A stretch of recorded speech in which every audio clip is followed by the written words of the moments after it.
Baragani, Ujamaa Baragani, or Ujamaa, however you like to say it. It still means cooperative economics. Welcome back. I'm Damon Tazia, longtime Kheprw fellow. And just I'm here to give a short intro as we go into our presentation of cooperative economics, Ujamaa, and what we do here at the Kheprw Institute around community wealth building and building institutions of cooperative economics owned for and operated by the people and communities that they serve. Before I jump in, be sure to go to donate.kheprw.org. We're currently on fundraising for $500,000. If you don't know, we've got a new space on 38th in Illinois. We up in Midtown, y'all. As soon as this COVID thing is over, we bumping, we booming, and we appreciate community's involvement and just all parties involved in this ecosystem that we're trying to build. Of course, with cooperative economics, that's one thing that I really, as an entrepreneur and as an artist, really push for and really strive for.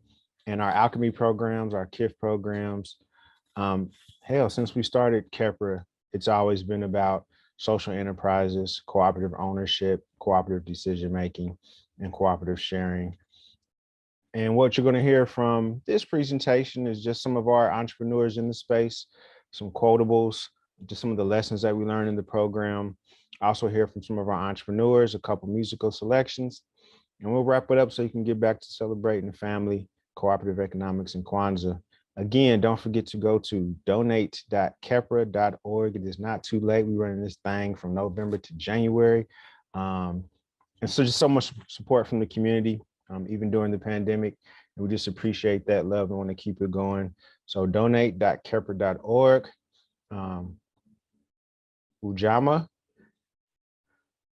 and enjoy.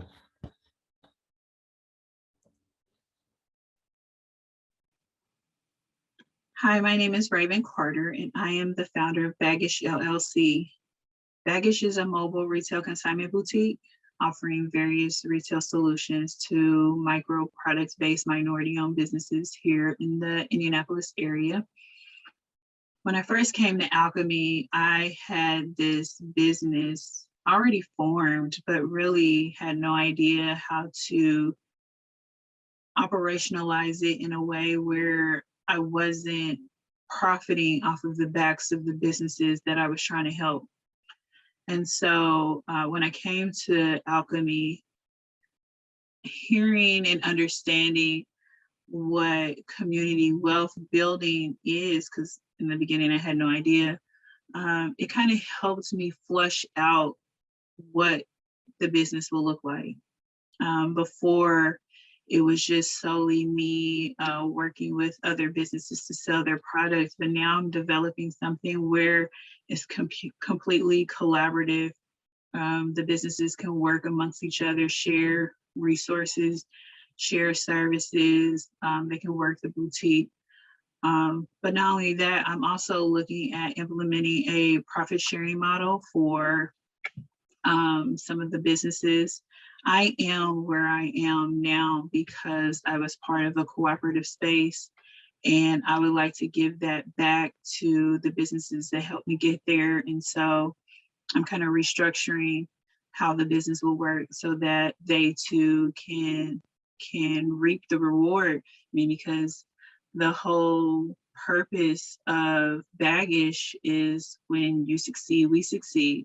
And I want to do it in a way where everyone benefits, like we are really supporting each other. And being a part of Alchemy has really gave me the space to kind of open my mind to think of business differently, because prior to Alchemy, it was just, this is my business. I got to make money. You know, I got to be profitable. But now the way I'm thinking of things is, okay, how can we all benefit from this? How can we all grow from this? How can we share our resources to be better? Be better. That was not planned. But yeah, so that's something that I really enjoyed, just brainstorming with other people, hearing other businesses and their stories, getting knowledge on how we can work as a community for a common goal. That has been really important here lately. But yeah, so I started my entrepreneurial journey in 2010. I started out making polymer clay jewelry, and it was really hard doing it myself, especially as a caregiver for my mother. And so, because of that, I was unable to really get out there and sell as much as I would like. And that's what kind of led me on this path to helping other micro businesses who may be struggling to get out there, get their products to their customers, to afford vendor fairs or expos. If we could all kind of pool our resources, we can all show up and show out together. And so that's what I want to do. What I'm looking forward to in 2022 is actually the launch of our boutique. So it launches in March. I'm excited. It's turning out to be bigger than anything I could have expected, and I'm really excited to see how things grow and progress. And I have more ideas just swimming around in my brain and how I can grow this even more. And so I'm excited to see how that kind of forms and what it kind of turns into. And I thank you for allowing me the space to express that. Bye. Happy Kwanzaa. I hope you have a wonderful, wonderful walk into the new year, a fresh start. My name is January York, and I also hope that you enjoy this piece. You don't have a clue why I do what I do, but I do what I do just for you. For your freedom song to sing above the clouds and cruise at altitudes foreign to you.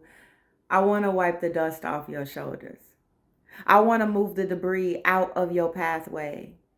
May these poems blow southwest winds against the northeast tumbleweeds headed to cloud your dreams. I write to save the overdrawn from completely checking out, for the Norma jeans that get lost in between Monroe hoe tactics, for the practical and the unpredictable, for the dancers with no balance, for the 5, 6, 7, 800s of thousands of dethroned kings cooking up ancestral moans and rocks meant for smoking through broken antennas. I write to save the future teenage girls, because what if I could change her direction? Writing with the blood of the neglected, writing through the stifled sinuses of the rejected. I am unprotected like a fertile penis to a ripened vagina, womb tight and pregnant, holding capitalized secrets in lowercase print. It was a cold night in December when I saw a halo hanging over a ballpoint pen poetry. It is my walk-in closet. Kick your feet up in my den of lyrical equity. I do the opposite of what is expected of me. I started writing to make sense out of the senseless. My 5 senses wouldn't let me miss this, but the ink went blank, so I put my tongue on the tip. And because I am a poet, I ain't been right ever since. I fear my own lyrical mortality more than my final casket lay. But once I get here in this space, my own personal Pluto, this here plateau of poetry, the proven history of this violence is that I come alive up here so much that when you see me sitting, consider me in my post-mortem pose. Post-mortem prose, lights out, everybody knows that dying is so easy. That's why I stay so pensick almost every time I spit. And you will literally see me spit. And I really hate that, but this is me living, taking the breath I only get to engulf when I am with you. I guess you could say I wish we lived together, shacked up and ringless. Menage a life, me, you, me, this stage. I don't need a mic for this. This is me, alive, full blown. That's why my poems be so long. I want to live for more than 3 minutes most times. So never mind who can't get it or who ain't with it. Bullseye, you shot me, but you can't change who I am or alter the trail of my lyrical umbilical that leads to the light so audience smiles. I get born again up here, and I mean it. This is life up here. Who am I to not fiend for it? To lean forward, to stand. Hoping not to disappoint this time. Hoping to come alive by rhyme, to be totally honest, to be 100% true. And when I come alive on this stage, I am secretly hoping that I could bring life back to you. But you don't have a clue why I do what I do. I do what I do just for you. Thank you.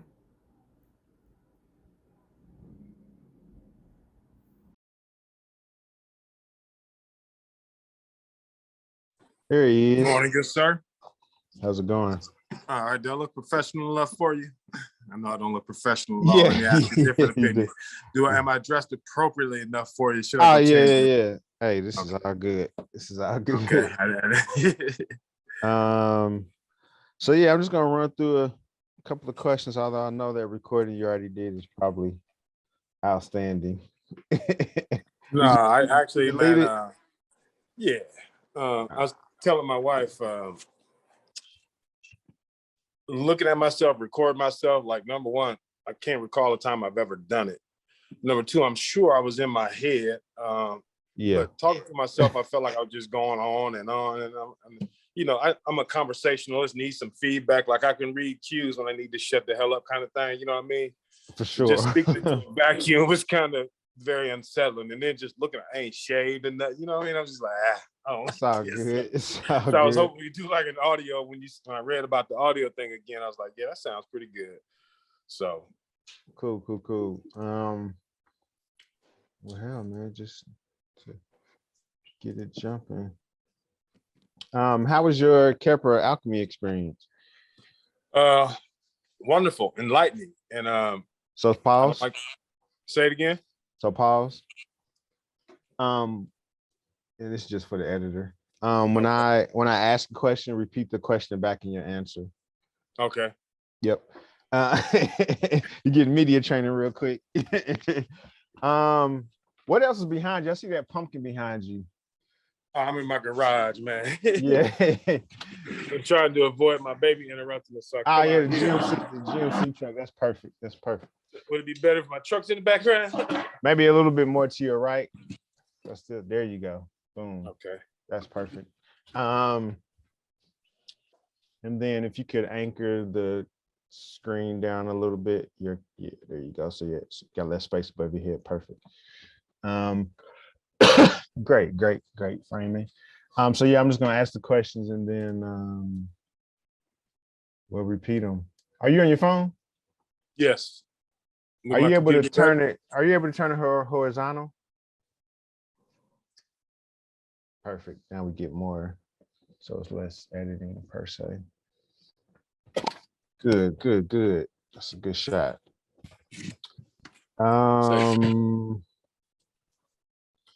Yeah. So, what was your Kheprw cohort alchemy experience like? My Kheprw cohort alchemy experience was two things. Number one, enlightening. The people I met, the resources I was led to, took my information to another level. Truly enlightened. So I'm thankful for both. It was also reaffirming as far as my personal spiritual journey, connecting more with my roots. Kheprw's philosophy is in line with what I've been studying. So it is fun to continually experience. Good stuff.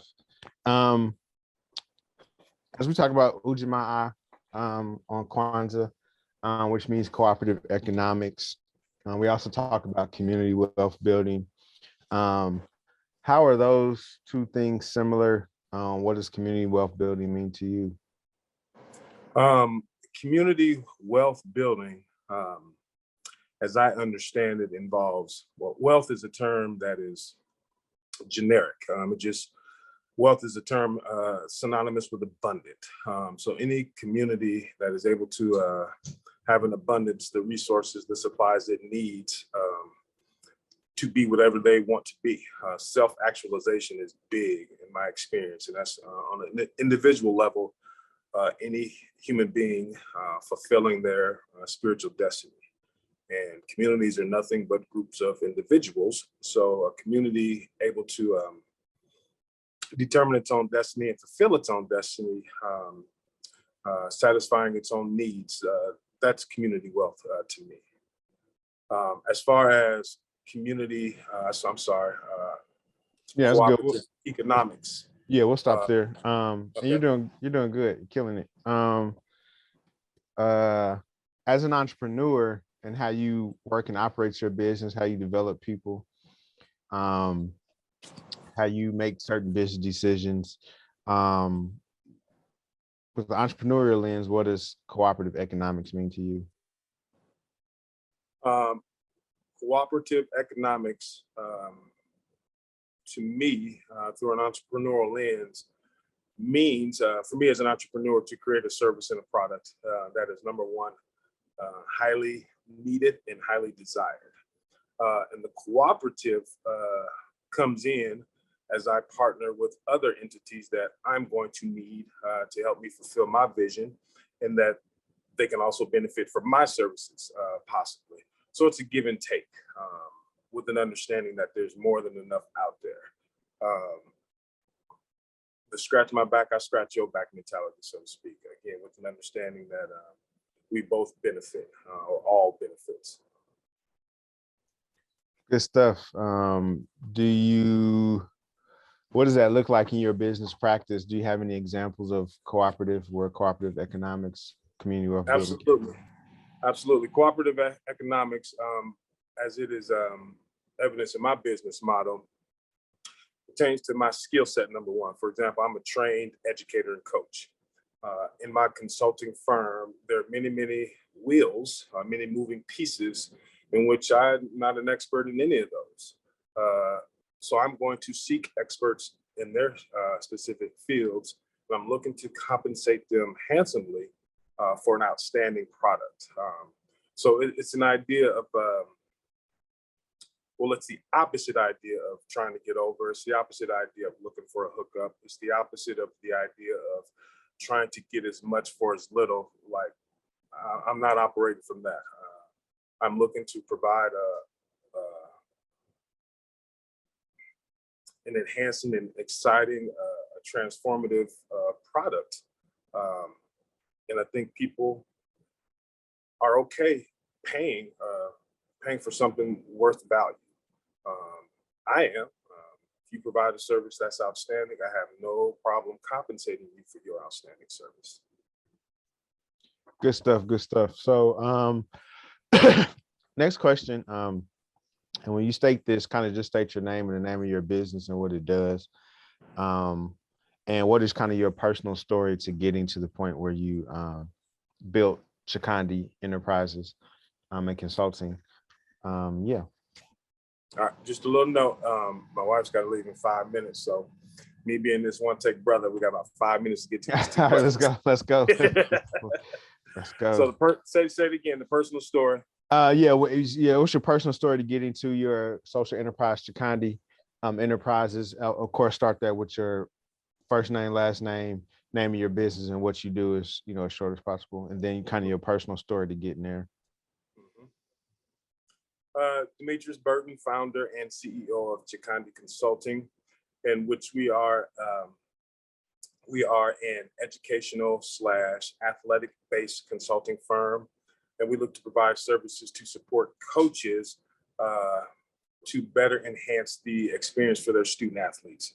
I am a trained educator, high school teacher, high school football coach, and over my 20 years of experience, I've often come across teachers and coaches who mean well, but are truly ignorant on how to positively impact the lives of Black students, specifically the students from impoverished areas, students who've been abused, whether it's mentally, physically, drug abuse, sexual abuse, students who are dealing with different types of trauma. A lot of this stuff is brushed over in academia. And unfortunately, though, that's where you get your biggest return when you're creating relationships with human beings. You have to know them. There's an old adage that I was taught in my early in my professional career. Someone said to me, kids don't care what you know until they know you care. And so in order to be an effective educator, an effective coach, you have to build strong relationships. And I was able to witness relationships be impeded because coaches' lack of knowledge and how to deepen those. So Chikandi is about enhancing those relationships, which will enhance the experience for the student athlete, which will enhance their whole life's situation. Good stuff. Good stuff. Appreciate it. Last question. What do you look forward to in 2022?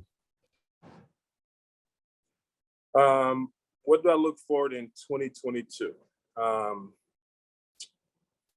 As simply as I can put it, I look forward to Chikandi Consulting taking off.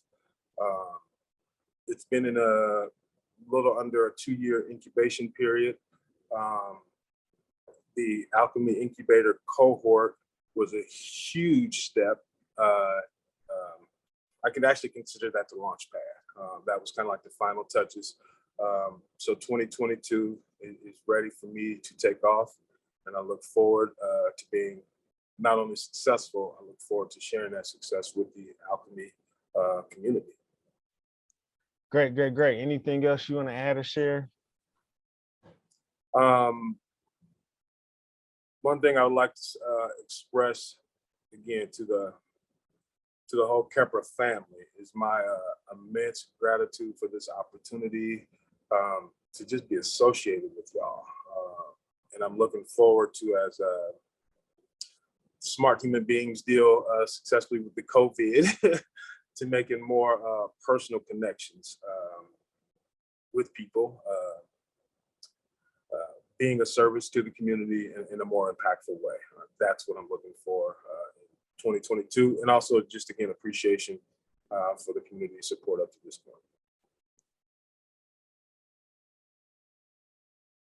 Sharana, could you tell us a little bit about just your entrepreneurial journey? Because you do quite a few things. You had quite a few different walks in life. So just kind of tell us a little bit about your other areas that you've grown and developed in, and then some of the lessons you've learned along your journey to stay independent and free.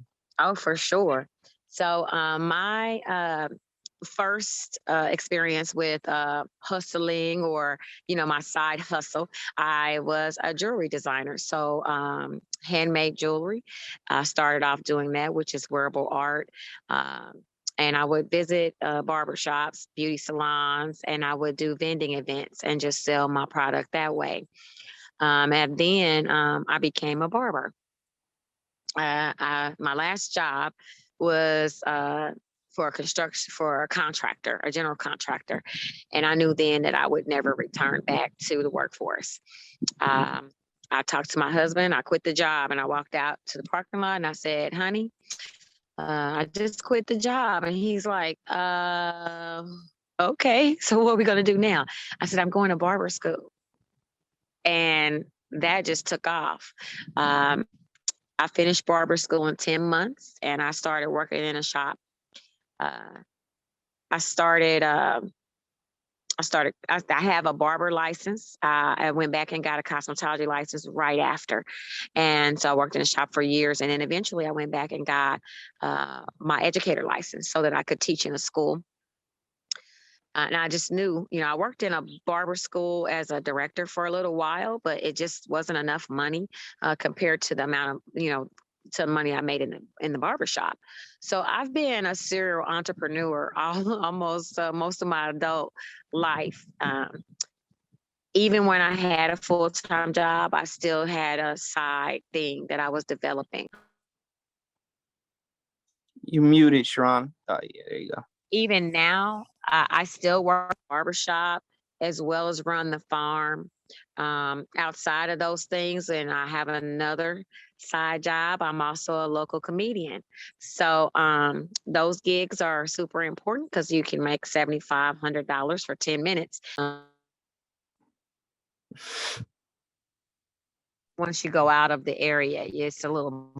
So I've got my hands in a few fires always. And then I've always been a big fan of network marketing as well.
Imagine a future where everyone has a comfortable place to live and good food to eat. Imagine a future where everyone has the resources they need and more to share and invest in their community. Imagine a future where everyone is valued and has the opportunity to use their gifts and talents to help others. How can we work together to create this future? What role will you play? At Kheprw Institute, we have thought long and hard about our role and have decided our role is to help develop leaders and social enterprises committed to creating this future. How will we do this? In January 2020, we will launch the Kheprw Entrepreneurial Incubator. The incubator will provide intellectual, social, financial, and material capital to support a group of individuals committed to creating a better future. The incubator will offer co-working space, leadership development and consulting, access to low to no interest capital through our revolving loan fund, accounting and legal counsel, website, video, social media, and marketing services. To be able to provide these resources in our community free of charge, our goal is to raise $1 million from donors and philanthropic institutions to operate the incubator for the first 2 years. The funding will also provide initial capital for our revolving loan fund and lower the barrier to entry and give these projects and social enterprises their best shot of success. We are also seeking mentors in all industries and skill sets to support members of the incubator. For more information and to get involved with the Kheprw Entrepreneurial Incubator, visit our website, incubator.kheprw.org. Are you ready to invest in leaders to create a better future?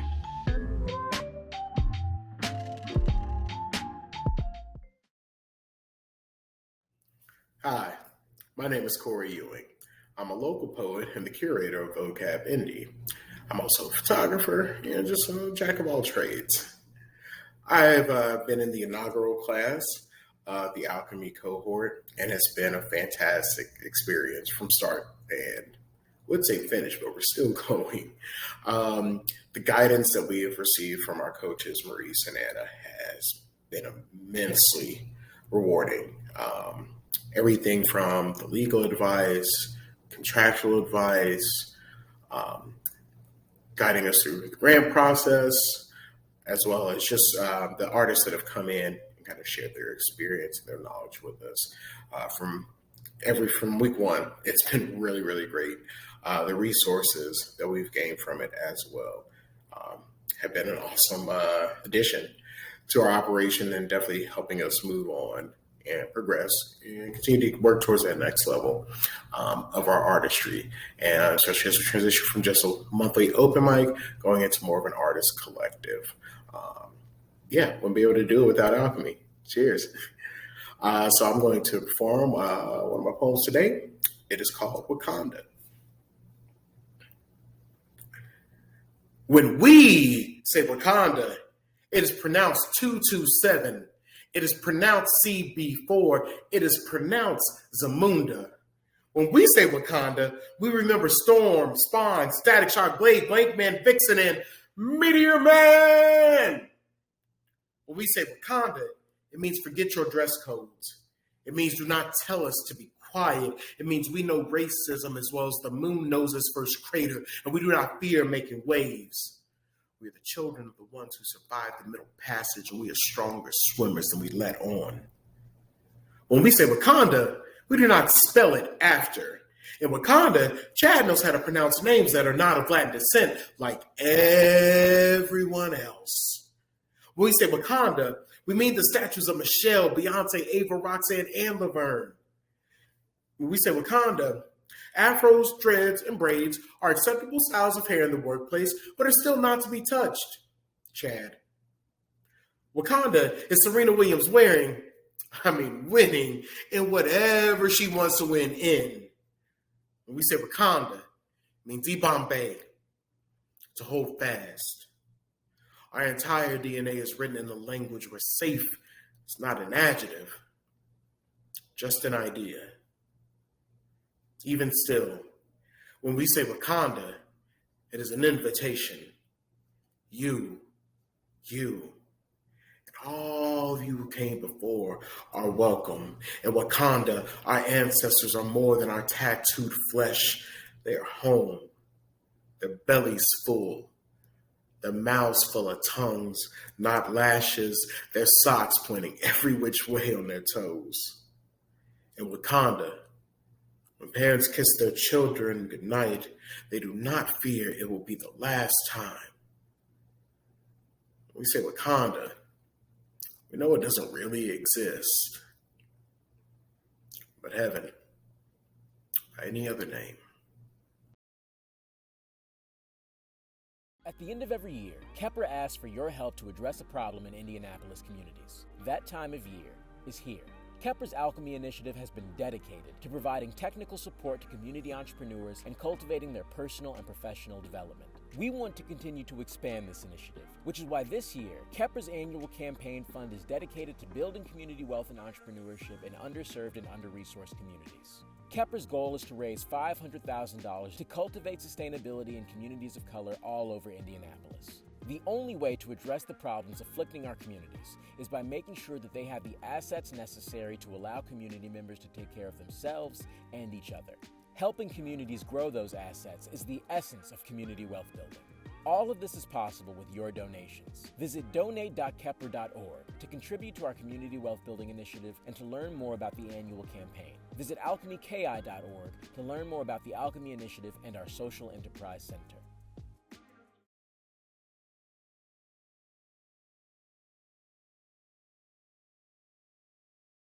So now we're going to talk to Diane Schustel. She is a Senior Community Leadership Officer over at CICF. So Diane, if you could tell us just a little bit more about yourself, your story, what brought you to CICF, what brought you into the economic development space, and then what are some of the things you've been learning during your time in the Inclusive Growth Collaboration? Okay, thanks, Jeru. So as you said, I'm a Senior Community Leadership Officer, which basically means I'm a grant maker with CICF, Central Indiana Community Foundation, which is a foundation. So like Emily with LISC, we are not direct service providers. We are primarily funders. As an organization, we launched a new mission in 2018, I want to say, focused on equity. And within that, we really were trying to look at all the different sort of systems in the city or in society, really, that we could try to affect through our grant making. And one of those was economic mobility. So that's really where the economic development part of my work sort of lives, is how do we create opportunities for inclusive economic growth? And so that's really what this larger group is all about as well. And so as far as my personal journey, my background is really less in economic development and more in housing, but very much sort of place focused, sort of housing and neighborhoods. And so looking at sort of an ecosystem like the economic development or economic or entrepreneurship or any of those ecosystems kind of fits within that, because we know that, none of these things really exist in a vacuum, right? Like in a neighborhood is housing, also businesses, also, schools and other things, and all these things kind of have to go together. So that's kind of how I found myself here. As far as this particular group, as Emily mentioned, with the different organizations that are represented, typically there is a leadership, someone at the leadership level who's in the organization, and then someone who's more at the programmatic level. So like Emily, I'm the programmatic level participant in this collective.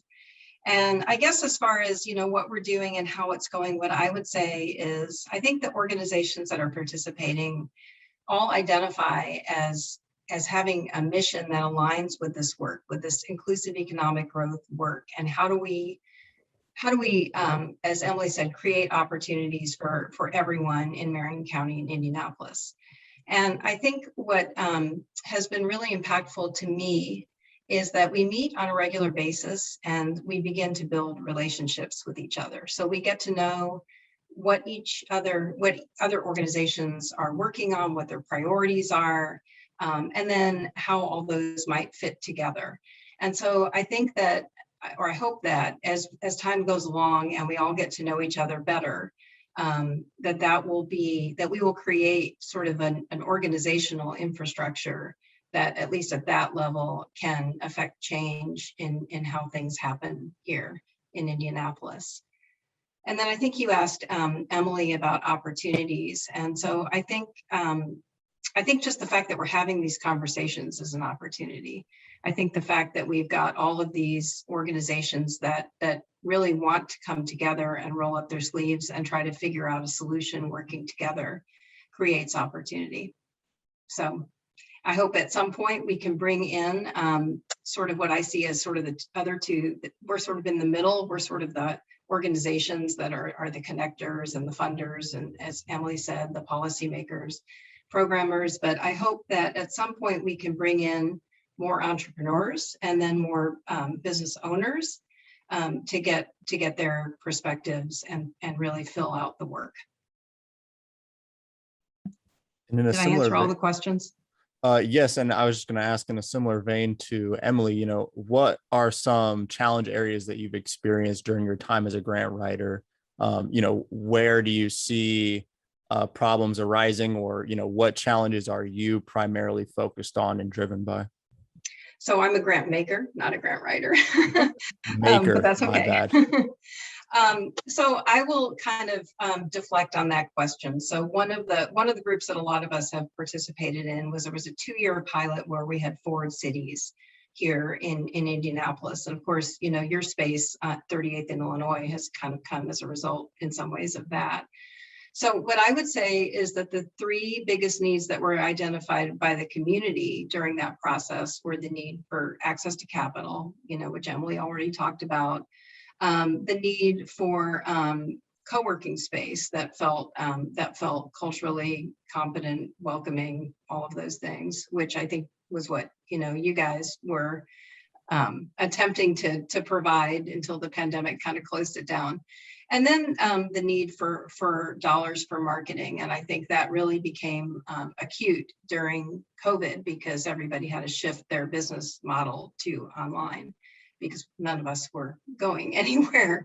And while that's changed, at least for some people, a little bit, I do think that, you know, having that capacity to have the online platform is going to be something really important going forward. So I would just say those are the 3 areas that were identified by the community of entrepreneurs. And so I would say those are the 3 biggest needs.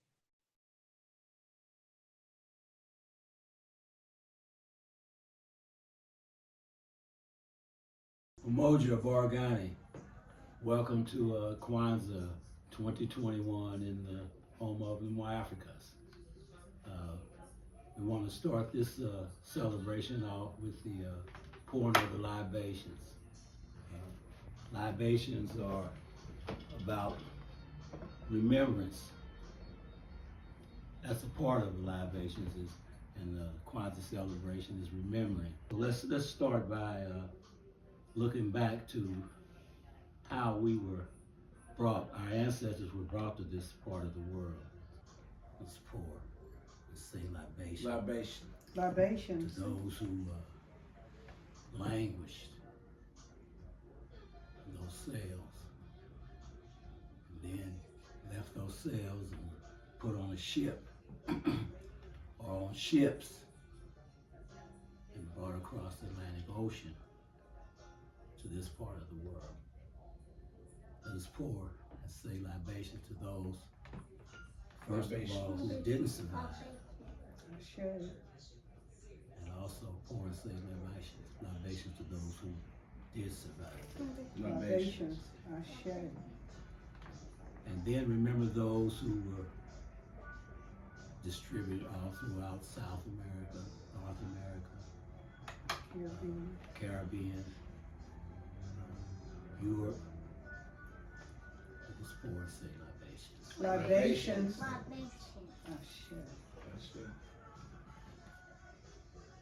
And remember those who not only slaved, but created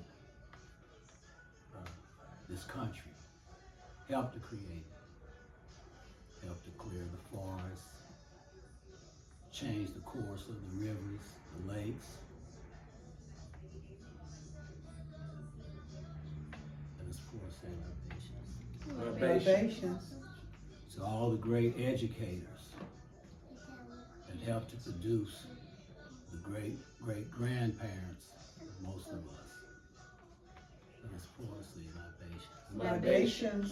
To the doctors and the scientists that showed us how to survive with whatever they had, whatever the earth had to offer. Let's pour us the libations. Libations. Ashe. To our grandparents, to our uncles, our aunties that have passed on, to our friends, to the rest of our families. Let's pour and say libations. Libations. Ashe. And to the communities that we live in today, and to the children that we have produced, and that we know will carry on this tradition and also help to make this a much better world than what it is today. Let us pour and say Libations. Libations. Ashe. Ashe. Ashe. Ashe. And I just want to add, as we are celebrating Kwanzaa and throughout Indianapolis, of course, our Kheprw community and greater community throughout Indianapolis, just a couple points. One, as you see at this celebration, or at least commemoration, this is intergenerational for us. You see grandparents, parents, children, and grandchildren. And so it's very important that we continue to pass on tradition, ideals, philosophies, and ways. Number two, Kwanzaa is, and although we celebrate the days, the Nguzo Saba, 7 days throughout, Kwanzaa is a lifestyle. And what we want to try to make sure we do is that we are trying to practice Umoja, Kujichagali, Ujamaa, Ujamaa, Kuumba, Nia, and Imani throughout our 365 days throughout the year. And then finally, it's important for us to note that Kwanzaa is a celebration for Africans in America throughout the diaspora. So therefore, as we continue moving into 2022, it's important that we continue to try to build relationship, communicate, create, and build with all those that are a part of the experience and a part of the process of improving and conjuring the human spirit. We want to make sure we are building relationships and sustaining those relationships throughout. So with that said, we want to move into the last part of our celebration, and our children will name off the principles of the Nguzo Saba and light the candle. Daily throughout, from December 26th to January the 1st, we typically light a candle commemorating a day that correlates with one of the principles of the Nguzo Saba. So the young people will take over from here. So Barmalo is going to help us by lighting the candle, and Kalima is going to call out the symbol. You feeling daddy's stomach? Okay. Calling out the symbol. Okay. Call out the symbol for each day. You ready? So you start by lighting. We start by lighting the first one, the one in the middle, the black candle. And as we light the candle, Kalima will help us and name out the principles. It's upside down. Okay, it's upside down. All right. All right. You ready? So let's start. What's the name of the first principle, Kalima? Umoja. Umoja. Unity. Okay, we'll go to the next one. We're going to start with green, right? No, the red. Okay. Red is for Red. the struggle first. Kujichagulia. Kujichagulia. Self-determination. Then we go to the green. Ujamaa. Ujamaa. Collective work and responsibility. Ujamaa. Ujamaa. Cooperative Economics. Nia. Nia means purpose. Purpose. To strive for. No, the next one. Okay. Kuumba. Kuumba. Creativity. And last but certainly not least, Imani. Imani Faith. means faith. Means faith.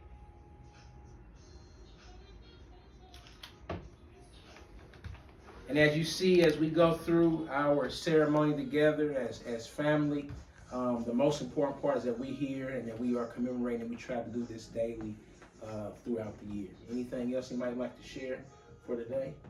Just wanted to mention maybe the fruit is the fruit of our labor, as well as what we put in our stomachs, which is important. The corn represents our generations to come. This is the Harambe Child Umoja Unity Cup. The Unity Cup, which you can choose to drink out of or not drink out of, but it's a symbol of this Kwanzaa celebration. And then, of course, the earth, in which we pour libations. Melo, anything you'd like to say? No, you're good to go. We thank you. We typically end all of our Kwanzaa celebrations with a final unifying community ritual of Harambe. Harambe is a key Swahili word that means pull together. And we do this by putting our right hands in the air.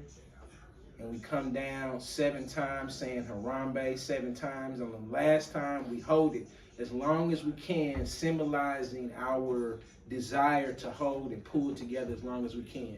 So on the count of 3, we'll end this ceremony and move on to all the other festivities by doing our Harambes. We appreciate you, Habar Ghani. Here we go. Harambe, Harambe, Harambe, Harambe, Harambe, Harambe, Harambe.